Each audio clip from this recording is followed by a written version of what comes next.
Hi friends, आपण समस्त को वीआर फैमिली चैनल को बहुत बहुत स्वागत। आज मु आपण को बनै कि देखेबी वैनिला केक जोटा कि बहुत सहज एवं कम जिनस रे मु तैयारी करी कि देखेबी। चलंतु आमे आरंभ करिबा। आपण को जदि मोर ये वीडियोटी भल लगे ताले लाइक और शेयर करिया को जमारे भूलिबेनी एवं मो चैनल टी को आपण निहाती भाबरे सब्सक्राइब करि नेबे। तो मुझे नहीं गोटे छणारे 2 कप मैदा, 1 टीस्पून नहीं बेकिंग पाउडर आउ अल्प टिके बा चुमुटाई नहीं मो बेकिंग सोडा। यह को आमे भल भावरे छणारे छाणी नबा जेमती किछि हमर गोटा गोटा रहिबनी।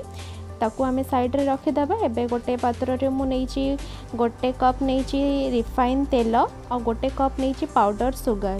तो यह को मु भल भावरे मिसई नेबी। तो तेल आउ चीनीटा जमती भल भावरे मिसी जीवो। देखंतु एबे मो मैदार मिश्रण को पकई नहीं। तो मैदार मिश्रण को पकई कि आमे एपरि भावरे मिक्स करि नबा। देखंतु मु किपरि भावरे मिसौची। जेहेतु मोर एटा बहुत ड्राई हो जाइए से मु नहीं 1 कप क्षीर अल्प अल्प करिकी मु मिसेइबी। आपण केक कला बेले गोटे डायरेक्शन रे आपण मिक्स करिवे, से किसी बबल्स रहिबनी। तो एथिरे मु नहीं अल्प टिके नहीं वैनिला एसेंस जोटा कि ऑप्शनल। देखंतु मोर एबे बैटर टी रेडी हो जाइए। एहीपरि भाबरे हबा दरकार। एबे मु केक टिन रे ऑयल नहीं कि ताकू भल भाबरे स्प्रेड करी नहीं। सेथेरे मु किछि मैदा पकई देबी। एहीपरिका चारिआडे स्प्रेड कर देबी। मैदाटी पकईले केकटा बहुत सहजरे बाहरी आसे, तळे जमारू भी लागेनी।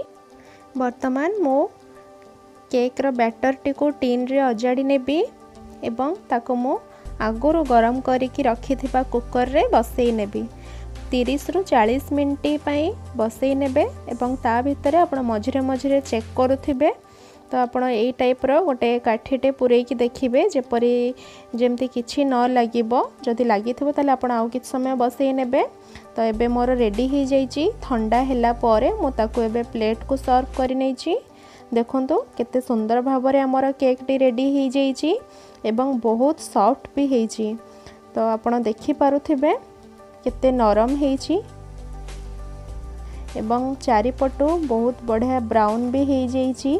केते सुंदर देखा जाउछि। आपण माने एही केक टी निहाती घरे बनांतु एवं केमिति लागिला आपण मते कमेंट करिकि जणैबे। Thank you.